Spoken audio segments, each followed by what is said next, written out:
Bismillahirrahmanirrahim. Assalamualaikum warahmatullahi ta'ala wabarakatuh. Alhamdulillahi rabbil alamin. Wassalatu wassalamu ala rasulina Muhammadin wa ala alihi wa sahbihi ajma'in. Allahumma aghnina bil ilmi wa zayyinna bil hilmi wa akrimna bit taqwa wa jammilna bil afiyati ya arhamar rahimin. Rabbi shrah li sadri wa yassir li amri wahlul 'uqdatam min lisani yafqahu qawli. Rabbi yassir wa la tu'assir wa tammim bil khair wa bika nasta'in wa la hawla wa la quwwata illa billahil 'aliyyil 'azim. Nawaitul i'tikaf fi hadzal masjid sunnatan lillahi ta'ala. Alhamdulillah yang saya hormati Nazir Masjid Tuan Imam Bilal Barisan AJK Masjid Al-Ansar dan juga tuan-tuan puan-puan muslimin muslimat yang dirahmati Allah Subhanahu wa taala.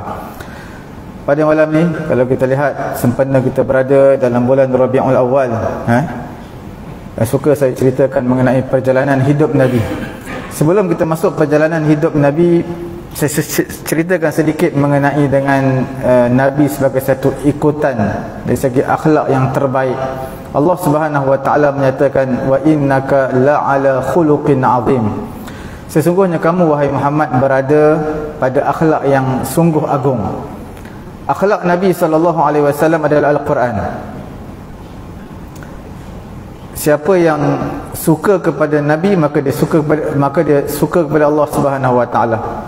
Siapa yang Nabi redha kepada dia, maknanya Allah Taala redha kepada dia. Siapa yang menyebabkan Nabi marah, Allah Taala murka kepada dia. Nabi SAW bukanlah fahish dan juga mutafahishan, tidak bercakap perkara yang keji, perkara yang mencarut, perkara yang tidak berlapik, terutama berada di atas pentas ataupun di atas stage ataupun di meja kuliah, maka percakapan antara yang perlu dijaga dan juga perlu dilapik. Tidak semua perkara perlu diterangkan secara jelas. Ada perkara-perkara yang sulit yang tak perlu disebut secara jelas. Wala sakhaban fil aswaq. Nabi SAW juga tidak menjerit-jerit di pasar. Pasar ni tempat menjerit, tempat orang jual beli untuk lariskan barang. Tapi Nabi SAW di pasar Nabi tak menjerit. Wala yajzi bis sayyi'ati sayyi'ah. Nabi SAW juga tidak membalas keburukan dengan keburukan. Orang buat buruk kepada Nabi, Nabi balas baik. Walakin ya'fu wa yasfah, tetapi Nabi sifatnya memaafkan. Daripada Safiyah binti Huyai radhiyallahu taala anha, dia kata ma raaitu ahadan ahsana khuluqan min Rasulillah sallallahu alaihi wasallam. Safiyah binti Huyai, isteri Nabi, dia kata aku tidak pernah melihat seorang yang lebih baik akhlaknya berbanding Nabi sallallahu alaihi wasallam. Anas bin Malik berkhidmat dengan Nabi 10 tahun. Anas bin Malik ini dia kata laqad khadamtu 9 sinin, aku berkhidmat kepada Nabi 9 tahun. Satu riwayat kata 10 tahun. Ma alimtuhu qala li syai'in sana'tuh. Aku tak mengetahui Nabi mengatakan sesuatu yang aku buat, yang aku telah buat. Nabi kata lima fa'alta kaza wa kaza. Sebab apa kamu buat seperti ini? Aku tak pernah lagi mengetahui ataupun mendengar Nabi berkata kepada aku seperti itu. Aw li syai'in taraktuhu halla fa'alta kaza wa kaza. Ataupun aku tak buat sesuatu, maka Nabi kata sebab apa kamu tak buat seperti ini? Itu pun aku tak pernah dengar. Aku buat ataupun aku tak buat, Nabi tak pernah kata sebab apa buat, sebab apa tak buat, Nabi tak pernah berkata sedemikian. Anas bin Malik radhiyallahu taala anhu kata Nabi SAW min ahsanin nas khuluqan. Akhlak manusia yang terbaik adalah Nabi. Fa arsalani yawman li hajah. Anas bin Malik cerita satu kali dihantar aku ada keperluan. Nabi utuskan aku ataupun hantarkan aku, kirim aku supaya belikan sesuatu keperluan. Faqultu wallahi la azhabu. Anas bin Malik kata demi Allah aku tak pergi. Wa fi nafsi an azhaba lima amarani bihi nabiyullah. Dalam hatiku aku nak pergi sebab Nabi perintahkan kepada aku. Bila Nabi perintah aku kena buat, aku kena pergi. Fa kharajtu, aku pun keluar. Aku keluar daripada rumah Nabi untuk memenuhi keperluan hajat Nabi. Hatta amarra ala sibyan. Maka Anas bin Malik kata sehingga aku melalui satu grup daripada kanak-kanak yang sedang bermain. Wahum yal'abun fi suq, mereka sedang bermain di pasar. Anas bin Malik join sekali. Padahal Nabi hantar dia, kirim dia beli sesuatu ataupun adalah hajat Nabi. Nabi kirimkan dia supaya sempurnakan hajat Nabi. Sampai dalam tengah-tengah perjalanan dia bermain bersama kanak-kanak yang lain. Fa idza Rasulullah qad qabada biqafaya min wara'i. Tiba-tiba Nabi sampai. Nabi pegang leher aku daripada arah belakang.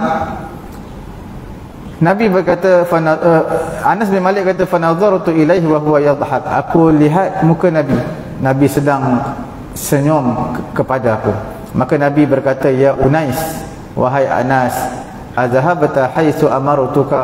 Adakah kamu pergi di mana yang aku suruh kamu sebentar tadi? Kamu buat ke tak?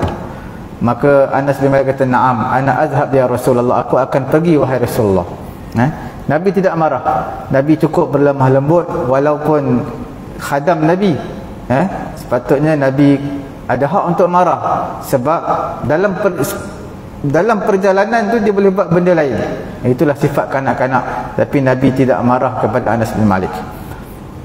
Antara sifat yang menjadi ikutan kepada kita, sifat Nabi adalah sifat hilim dan juga sifat kemaafan, sifat lemah lembut, bersopan santun dan juga memaafkan.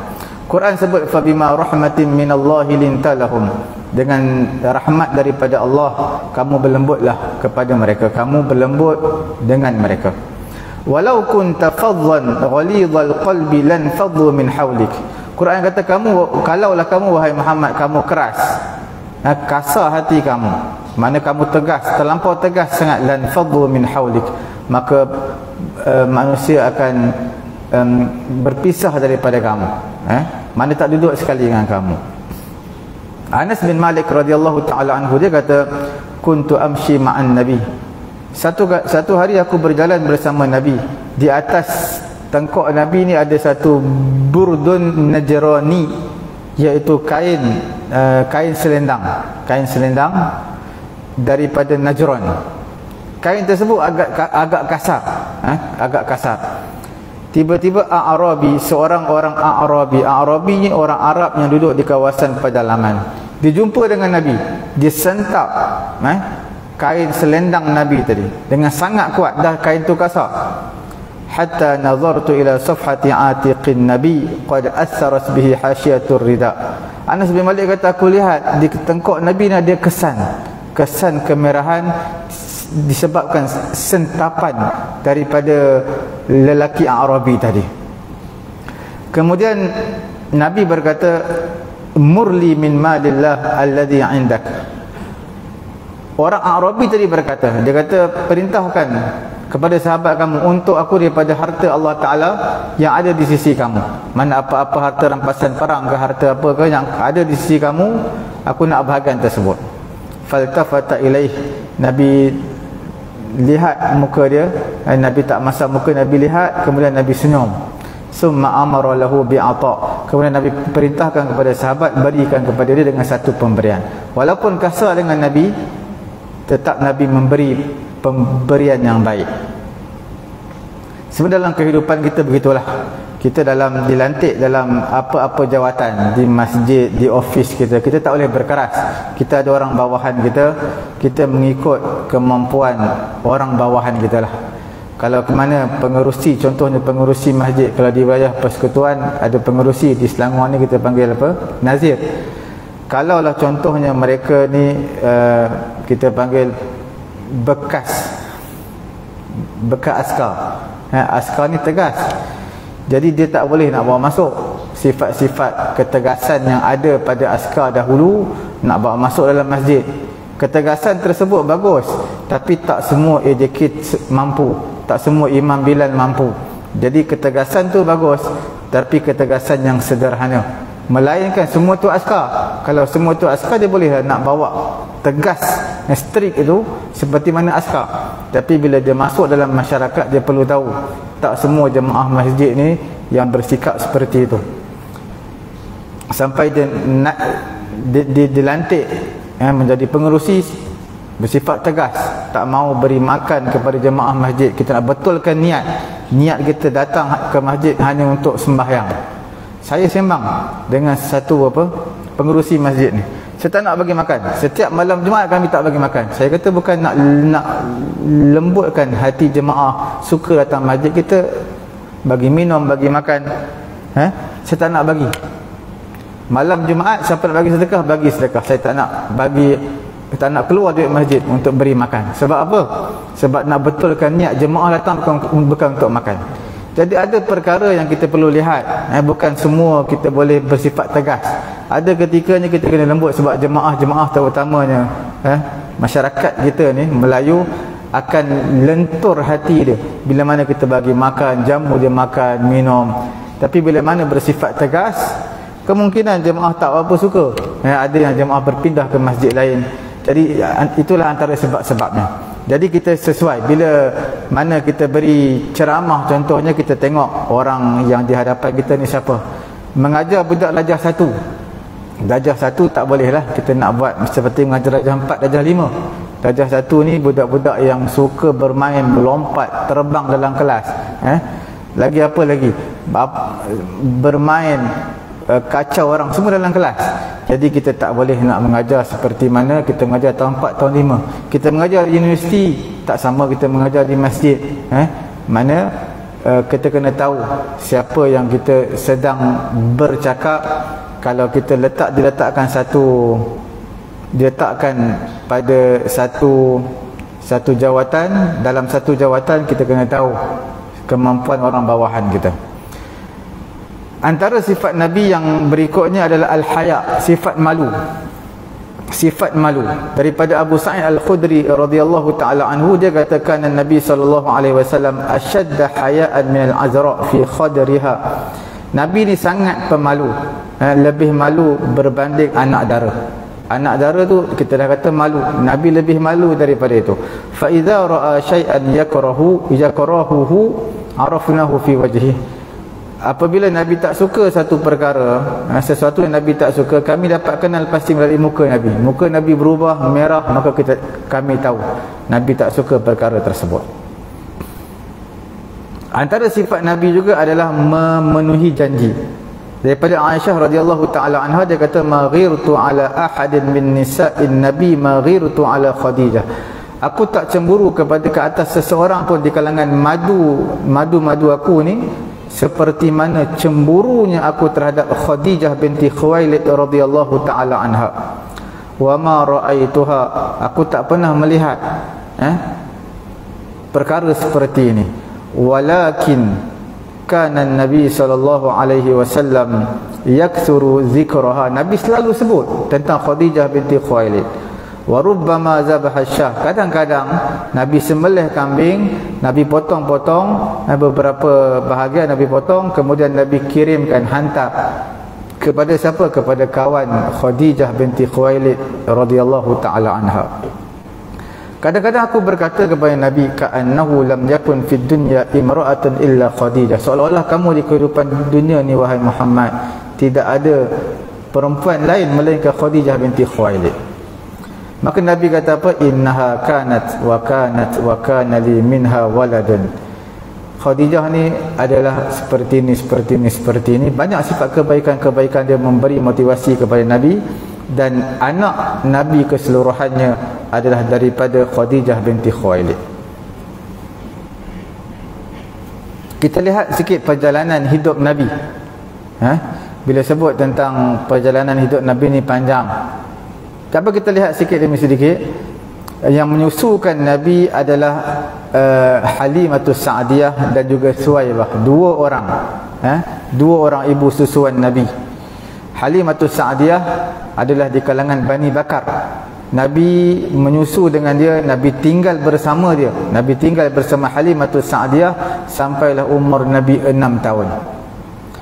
Apabila wafatnya ibu Nabi, pada ketika itu umur Nabi 8 tahun. 8 tahun umur Nabi, ibu Nabi wafat. Nabi lahir dalam keadaan yatim. 8 tahun mak dia pula wafat, jadi yatim piatu. Siapa yang mengambil tugas tersebut iaitu datuk. datuk kepada, ataupun kita panggil ayah kepada ayah Nabi, iaitu datuk Nabi, datuk sebelah bapa, mengambil alih menjaga Nabi SAW sampailah umur Nabi 10 tahun. Bila umur Nabi 10 tahun, siapa jaga Nabi? Pakcik Nabi, iaitu Abu Talib. Abu Talib bawa Nabi berniaga ke Syam. Nabi menimba pengalaman bersama pakciknya Abu Talib. Dan Nabi SAW juga mengembala kambing untuk penduduk Mekah. Bukan kambing semua milik Nabi, tidak. Nabi mengembala untuk penduduk Mekah. Penduduk Mekah yang perlukan pengembala, mereka ambil Nabi sebagai menjaga ternakan kambing mereka dengan bayaran beberapa qararid, mata wang pada ketika itu. Dan sekaligus nak mengajar kepada kita bahawasanya nabi-nabi sebelum dilantik menjadi nabi, maka perlulah dia mengetahui, bekalkan diri dengan kesabaran bagaimana untuk menternak kambing, mengembala kambing. Sebab bila sebut mengembala kambing, ini kambing tak sama seperti unta. Unta, kalau sebut unta, budak-budak kecil pun mereka boleh tuntun unta tu. Tuntun, pegang dia seekor, yang lain semua ikut belakang, semua ikut berbaris belakang. Lembu kita boleh kontrol, tapi kambing tak boleh. Kadang-kadang dia belok belah kiri, dia pergi belah belakang, macam-macam. Jadi sebahagian negara perlukan anjing untuk kontrol kambing ni. Kalau kambing tu degil, dia akan gigit telinga tu supaya masuk dalam soft masing-masing. Nak mengajar kepada Nabi, manusia nanti berperangai seperti itu. Manusia bukan semua manusia sama. Ada manusia yang keras, ada manusia yang lembut, ada manusia yang sederhana. Umur Nabi 25 tahun, Nabi keluar ke mana? Keluar berniaga ke Syam. Modal ambil daripada mana? Ambil daripada Khadijah binti Khuwailid. Nabi belum berkahwin lagi dengan Khadijah pada ketika itu. Khadijah keluarkan harta, Nabi gunakan harta dia. Nabi gunakan harta, dan dalam masa yang sama Khadijah ni pandai, dihantar seorang wakil bersama dengan Nabi, pantau, tengok bagaimana akhlak Nabi, bagaimana perniagaan Nabi, sampailah dia betul-betul percaya, maka dihantar utusan untuk mengahwini Nabi. Dihantar wakil untuk bagi tahu kepada belah pihak Nabi dia nak berkahwin dengan Nabi. Maka Nabi berkahwin dengan Khadijah binti Khuwailid, selepas mana Khadijah mengetahui sifat amanah Nabi, benarnya Nabi, dan tingginya akhlak Nabi. Dan manusia pada ketika itu, sebelum kebangkitan Nabi dibangkitkan umur 40 tahun. Sebelum umur Nabi 40 tahun ni, pada ketika itu kita panggil pada tahap serendah-rendah sifat kemanusiaan ni, dari segi agamanya, dari segi sosialnya, akhlaknya, ekonominya, politiknya, antara yang serendah-rendah sifat kemanusiaan tu. Bila mana manusia dalam kerosakan, apa yang Nabi buat? Nabi pergi ke Gua Hira untuk Nabi berkhalwah, Nabi bermunajat di situ. Bila Nabi duduk seorang-seorang di situ, maka datanglah Jibril alaihi salatu wasallam bawa wahyu kepada Nabi. Bermulalah Nabi SAW dakwah. Dakwah siapa? Orang yang terdekat dia, keluarga Nabi, sahabat-sahabat Nabi, dan juga qabilah Nabi. Fa'aslamat, maka yang Islam, yang antara yang awal Islam adalah isteri Nabi, Khadijah binti Khuwailid. Antara yang awal Islam adalah sepupu Nabi, merangkap menantu Nabi, iaitu Ali bin Abi Talib, sahabat Nabi Abu Bakar As-Siddiq, dan juga hamba Nabi Zaid bin Harithah. Dan Nabi berterusan dalam dakwah ni secara diam-diam, secara sembunyi-sembunyi dalam tempoh 3 tahun. Maknanya ketika umur Nabi 40, 41, 42 dan juga 43. 41, 42, 43. 40, 41, 42. 43 tu dah masuk turunnya wahyu, Nabi perintah Allah Ta'ala supaya Nabi dakwah secara terang-terangan. Dalam tempoh 3 tahun ini Nabi tak berani Nabi tak berani untuk dakwah secara terang-terangan, sebab orang yang Islam pada ketika itu mereka sembunyikan keislaman mereka. Kalau tidak mereka akan diseksa habis-habisan. Dalam masa 3 tahun ni mereka nak semayang di lereng-lereng bukit, tempat-tempat yang tersembunyi. Sampailah pada permulaan tahun yang keempat, bermulanya tahun yang keempat, maksudnya tahun hijrah Nabi 41, 42, 43, 44. Tahun yang keempat diperintahkan kepada Nabi, wa anzir ashiratakal aqrabin, iaitu beri peringatan kepada keluarga kamu yang terdekat. Sebab Nabi panggil beberapa kabilah, semua kabilah berkumpul. Nabi kata, kamu percaya tak kalau aku kata ada tentera berkuda nak serang kamu? Mereka kata, takkan kami nak dustakan? Kamu tak pernah menipu.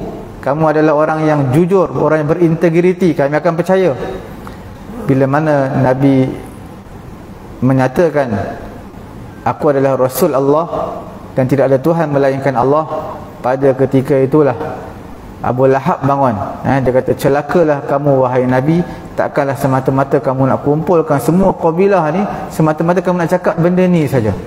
Maka turun ayat Quran, tabbat yada abi lahabin wa tab. Dia kata celaka kepada Nabi, maka Quran ucapkan perkataan yang sama, celakalah dua tangan Abu Lahab. Nabi dan juga orang-orang Islam pada ketika itu ditindas yang mana dengan penindasan yang amat dahsyatlah, sehingga terpaksa berhijrah ke Habasyah. Berhijrah ke Habasyah ni ada 2 rombongan. Rombongan kali yang pertama, rombongan kali yang kedua. Sebab apa? Sebab Nabi tak sanggup untuk melihat mereka diseksa begitu teruk, dan orang Islam pun tak sanggup untuk menahan penderitaan yang begitu dahsyat. Bila sebut di Habasyah ni, raja Habasyah dipanggil Najasyi.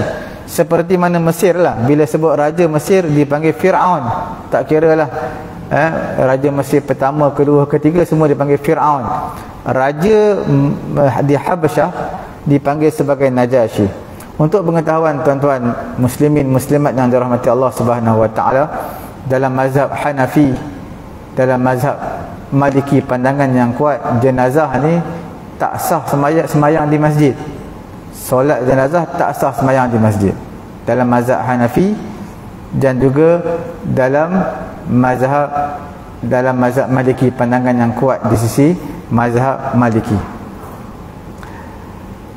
Tak dibenarkan dan tak sah. Apa dalil dia? Dalil dia mengenai dengan Najasyi. Nabi solat jenazah ni, Nabi solat jenazah di musalla. Nabi tak solat jenazah di masjid.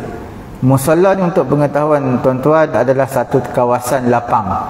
Kalau di negara Arab, di kawasan tanah lapang, tempat tanah lapang tu dia akan pagarkan untuk solat hari raya je.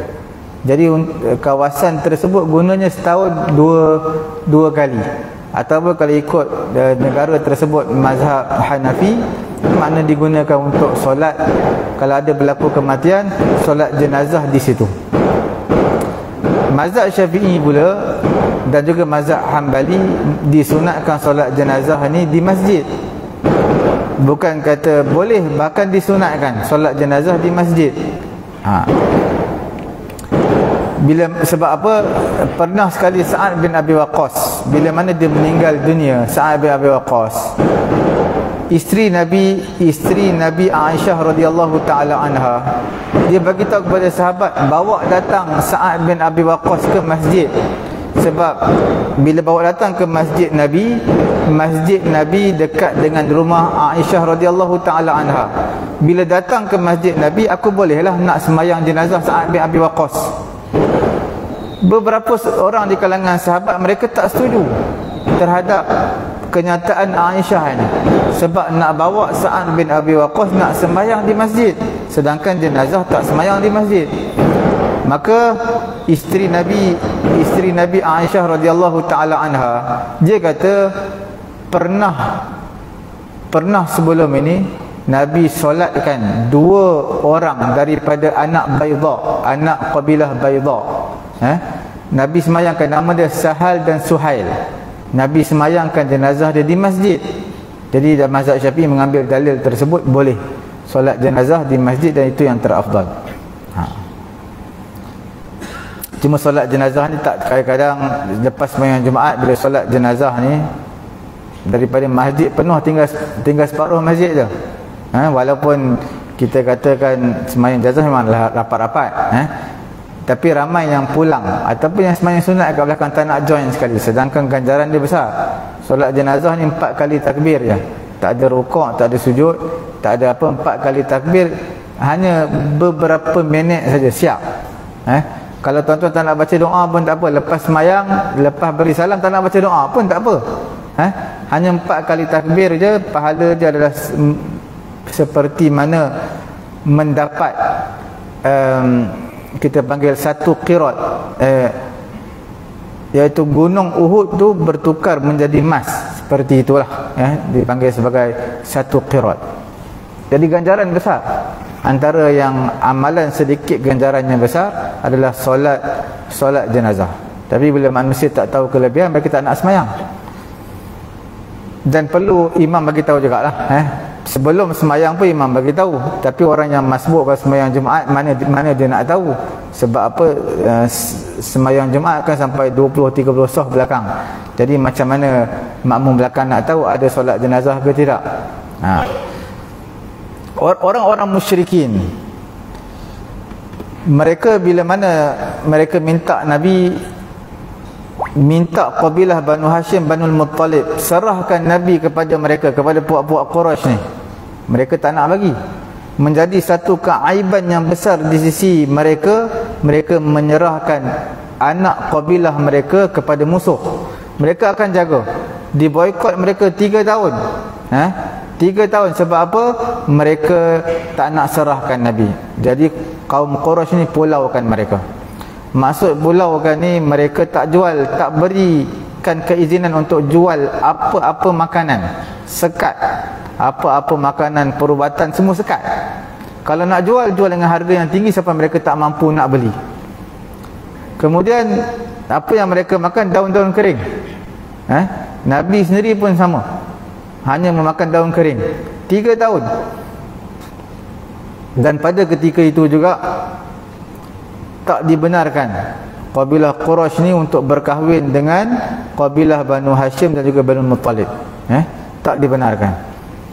Begitu sekali mereka pulau. Sebab apa? Mereka tak penuhi hajat mereka untuk mendapatkan Muhammad. Mereka nak Muhammad je, serahkan Muhammad, habis, cukup. Abu Talib pernah ditawarkan, pemuda yang paling segak, yang paling kuat di kalangan orang-orang Quraisy, nama dia apa? Umarah bin Walid. Tapi malangnya Abu Talib menyatakan, takkanlah aku nak serahkan Muhammad, kamu nak bagi aku seorang pemuda yang kuat, yang segak, akulah support dia makan, sponsor dia makan, semua minum, yang kamu nak bunuh anak saudaraku Muhammad. Itu bukan satu perkara yang adil. Itu adalah satu bentuk kezaliman. Aku serahkan anak saudaraku kamu bunuh, kamu serahkan kabilah kamu kepada aku jaga dia, aku bela dia. Jadi itu bukan satu perkara yang adil. Sebab itu Abu Talib ini antara insan yang disegani di kalangan orang Quraisy. Beberapa kali mereka berunding dengan Abu Talib supaya sekat Nabi, hentikan dakwah Nabi. Abu Talib tak suruh Nabi berhentikan dakwah, tapi Abu Talib kata kepada Nabi, kaum Quraisy dah beberapa kali beri teguran kepada aku supaya kamu hentikan dakwah kamu. Nabi kata, kalau matahari letak belah kanan aku, bulan tak belah kiri, aku tak akan tinggalkan dakwah, sama ada aku mati di atas Islam ataupun Islam telah terzahir di kalangan manusia. Aku tak akan berhenti dakwah. Abu Talib kata, tak apa, kalau kamu tak nak berhenti pun tak apa, teruskan saja dakwah. Abu Talib bersama dengan Muhammad, walaupun dia tak masuk Islam. Antara beberapa orang lelaki yang tak masuk Islam, jasa yang besar kepada Nabi adalah Abu Talib. Abu Talib tak masuk Islam, walaupun dialah yang backup Nabi. Orang tak dapat sentuh Nabi disebabkan Abu Talib. Orang segan dengan dia. Begitu juga dengan Mut'im bin Adi. Mut'im bin Adi ini bila mana Nabi telah dihalau daripada Mekah ke atas kematian dua insan tersayang Nabi, Abu Talib dan juga Khadijah, Nabi berhijrah ke Taif. Nabi mengharapkan orang Taif terima Nabi. Orang Taif pulau Nabi. Nabi pun pulang ke Mekah balik, tapi Nabi kena cari seorang yang dapat memberi perlindungan kepada Nabi. Nama dia adalah Mut'im bin Adi. Dia sanggup memberi perlindungan kepada Nabi. Nabi sampai ke Mekah, tak ada siapa yang berani sentuh Nabi, sebab dia memberi jaminan atas keselamatan Nabi. Anak-anak dia pun tak berani sentuh Nabi, sebab pada zaman tu, bila mana ada orang menjamin keselamatan seseorang untuk masuk ke Mekah, walaupun anak mereka sendiri serang, mereka akan bunuh anak mereka. Sebab apa? Menjadi satu keaiban yang besar. Bila mana mereka kata, aku memberi jaminan keselamatan kamu untuk masuk ke Mekah, tiba-tiba ada orang serang, dia buat tak tahu, satu keaiban yang besar. Sebab itu Nabi masuk Mekah, Mut'im bin Adi memberi jaminan keselamatan, tapi dia tak masuk Islam. Bila tawanan-tawanan Badar, Nabi kata kalaulah Mut'im bin Adi ni masih hidup, dia kata nak lepaskan semua tawanan-tawanan Badar, dia aku akan lepaskan, sebab jasa dia besar, walaupun dia tak masuk Islam. Kemudian bila mana berlaku boikot sedemikian, apa yang berlaku boikot yang sedemikian, aradu alaihi sallallahu alaihi wasallam al-jah wal mal wa kullu mata'id dunya liyu'rid an da'wati. Mereka cuba nak berunding dengan cara yang lain. Macam mana mereka berunding dengan Nabi? Wahai Rasulullah, wahai Muhammad, kami tawarkan kepada kamu menjadi leader, raja kami. Kamu ikut kami angkat kamu jadi ketua kami. Harta, kamu nak harta banyak mana? Kami kumpul kamulah orang paling kaya di kalangan kami. Kalau kamu nak perempuan, kami pilih perempuan yang paling cantik untuk jadi isteri kamu. Tapi Nabi semua tak nak. Nabi tak nak. Sebab Nabi tak nak semua ni, Nabi hanya nak berdakwah supaya manusia tahu jalan yang benar, agama Islam, agama yang memimpin mereka kepada kebenaran. Pernah satu kali lah, Walid bin Mughirah ni adalah ayah kepada Khalid bin Walid. Khalid bin Walid, ayah dia Walid bin Mughirah. Walid bin Mughirah ni dia antara orang yang senior lah, sastrawan yang senior, yang hebat. Jadi mereka kata, tiba musim haji kami risau. Risau apa? Risau Muhammad akan bila musim haji ni ramai daripada macam-macam negara jauh semua datang. Jadi mereka risau sebab ada Muhammad di situ akan dakwah, mereka takut mereka terpesona dengan dakwah Muhammad. Jadi apa yang mereka nak buat? Mereka kata kepada Walid bin Mughirah, boleh tak kami nak katakan Muhammad ni tukang sihir? Jangan percaya. Setiap orang yang datang Mekah, bagi tahu kepada dia, hati-hati, di Mekah tersebut ada seorang lelaki namanya Muhammad, dia adalah tukang sihir. Jangan kamu termakan sihir dia. Walid bin Mughirah kata, kalau sebut tentang sihir, apa yang dibacakan oleh Muhammad bukan sihir. Bukan sihir. Sihir bukanlah bacaan seperti mana yang Muhammad baca. Mereka kata, kalau begitu kami katakan Muhammad ni gila. Setiap orang datang kami kata, berhati-hati, di sana ada seorang lelaki namanya Muhammad, dia adalah orang gila. Jangan terpengaruh dengan percakapan dia. Walid bin Mughirah kata, wallahi demi Allah, perkataan Muhammad bukan perkataan orang gila. Orang gila ni sekejap cakap ni, pindah cakap sana, cakap sini, cakap ni, yang tidak ada maksud. Adapun Muhammad, percakapan dia percakapan yang mempunyai maksud, ataupun percakapan dia bukan percakapan orang gila. Yang dibacakan oleh Muhammad itu Quran. Kalau begitu mereka kata, kami katakan kalau tukang sihir pun tidak, orang gila pun tidak, kami kata dia adalah tukang sajak, orang yang baca syair. Walid bin Mughirah kata, kalau nak katakan Muhammad baca syair, aku adalah sastrawan dan aku tahu apa yang Muhammad bacakan itu adalah bukan syair. bukan syair. Jadi mereka pun dah buntu. Kalau begitu apa yang kami, macam mana cara kami nak halang manusia jangan terpesona, terpengaruh dengan perkataan, dengan dakwah Muhammad. Apa jawapan Walid bin Mughirah? Walid bin Mughirah ada satu jawapan yang dia nak berikan.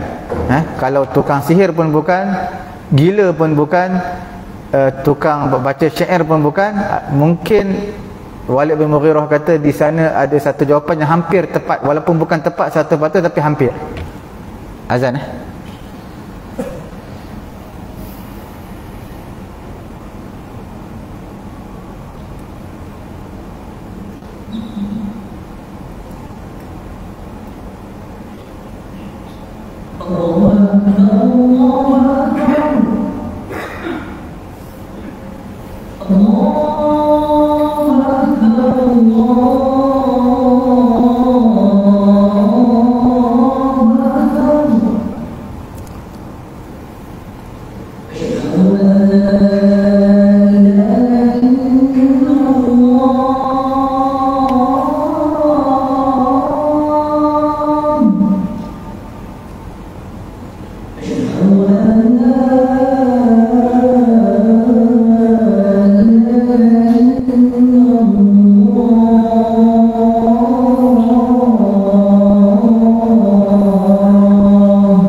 Apa jawapan Walid bin Mughirah?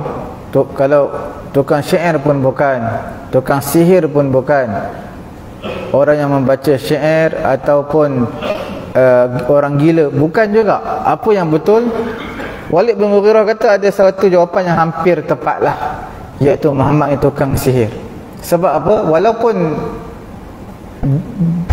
dia tahu apa yang dibacakan oleh Muhammad itu bukan mentera-mentera sihir, tapi dia kata melalui Muhammad ini, siapa yang ikut Muhammad maka dia akan terpisah.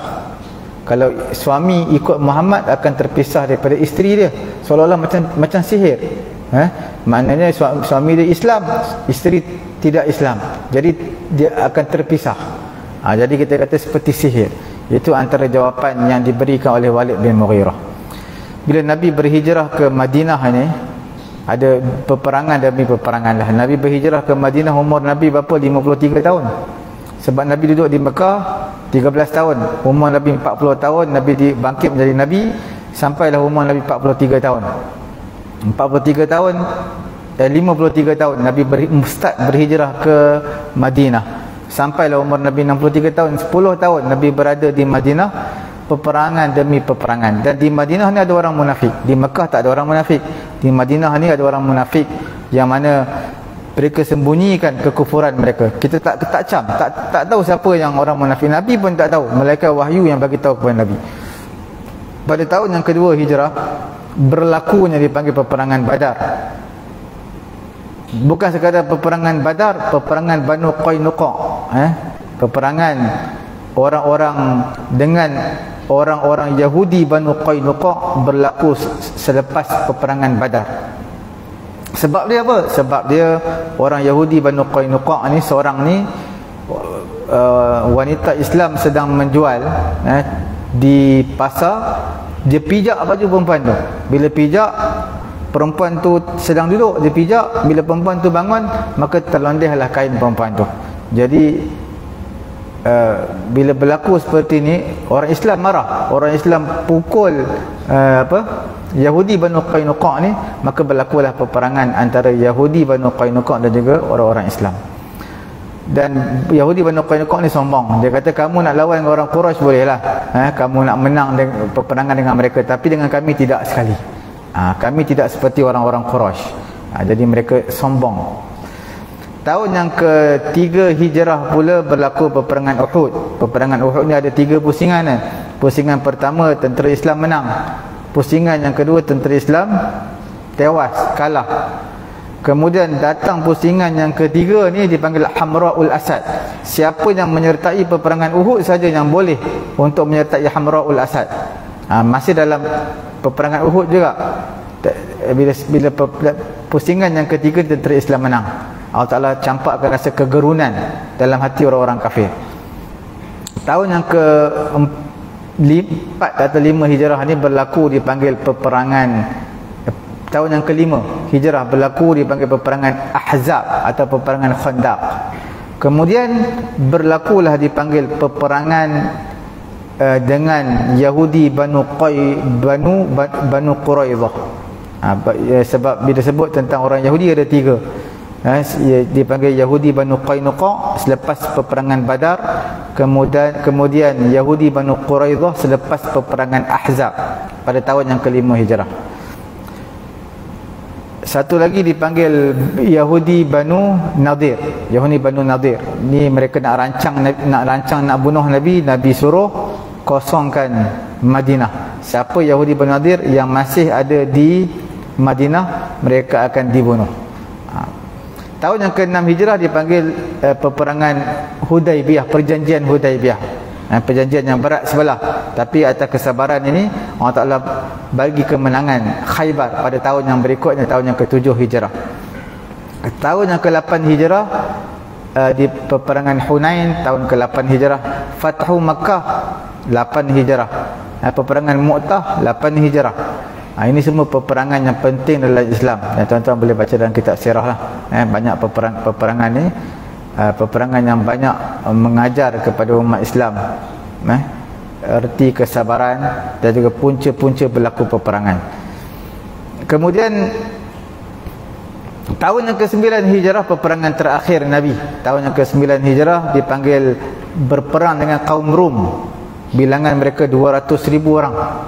Ramai. Tentera Islam ada 40,000 je. Tapi dalam masa yang sama, peperangan Mu'tah pun adalah gabungan di antara orang Quraisy dan juga orang Rum. Peperangan Mu'tah yang berlaku pada tahun 8 hijrah. Dalam peperangan terakhir, peperangan yang ke-9 hijrah, pada ketika itu umur Nabi dah 59 tahun lah. 59 ataupun 60 tahun. Tahun yang ke-9 hijrah, 61 tahun. 61 tahun Nabi wafat tahun ke-11 hijrah. 9 hijrah umur Nabi 61 tahun. Nabi bersama tentera Islam, peperangan yang cukup mencabar. Sebab peperangan Tabuk ini tahun yang ke-9 hijrah, peperangan terakhir. Tabuk ini jauh, lebih kurang 750 km lebih kurang daripada mana? Madinah. Dia sempadan dengan apa? Jordan lah, sempadan dengan Jordan.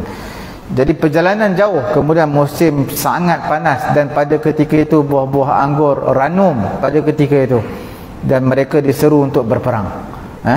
Itu antara peperangan yang terakhir yang Nabi sertai. Beza dia, peperangan Mu'tah Nabi tak sertai, Nabi hantar tentera walaupun dengan orang Rom, melawan dengan tentera Rom digabungan dengan orang Quraisy. Peperangan Tabuk Nabi sertai.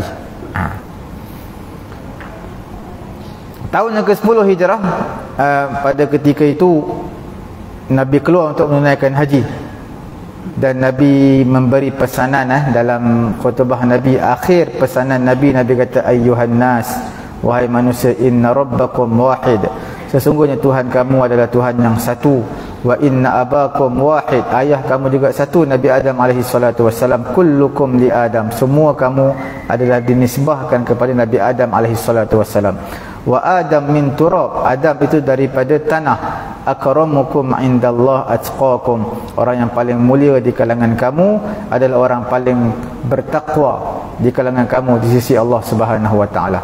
Dan pada tahun yang ke-11 Hijrah, selepas Nabi menunaikan haji, Nabi pulang ke Madinah Al-Munawwarah, dan Nabi bertemu dengan Allah Subhanahu wa taala. Nabi wafat pada hari Isnin 12 Rabiul Awal, sama dengan kelahiran Nabi. Nabi lahir pun 12 Rabiul Awal, Nabi wafat pun 12 Rabiul Awal. Nabi lahir pun pada hari Isnin, Nabi wafat juga pada hari Isnin. Saya kira cukup sekadar itu dulu, sedikit perjalanan hidup Nabi SAW. Semoga Allah Ta'ala memberi kefahaman kepada saya dan juga tuan-tuan dan puan-puan. Subhanakallahumma wa bihamdika, asyhadu an la ilaha illa anta, astaghfiruka wa atubu ilaik. Bismillahirrahmanirrahim. Alhamdulillahi rabbil alamin, wassalatu wassalamu ala rasulina Muhammadin wa ala alihi wa sahbihi ajma'in. Allahumma anfa'na bima 'allamtana wa 'allimna ma yanfa'una wa zidna 'ilma. Alhamdulillahi ala kulli hal wa na'udzu billahi min hali ahli an-nar. Wa sallallahu ala sayyidina Muhammadin wa ala alihi wa sahbihi ajma'in. Walhamdulillahi rabbil alamin. Taqabbalallahu minna.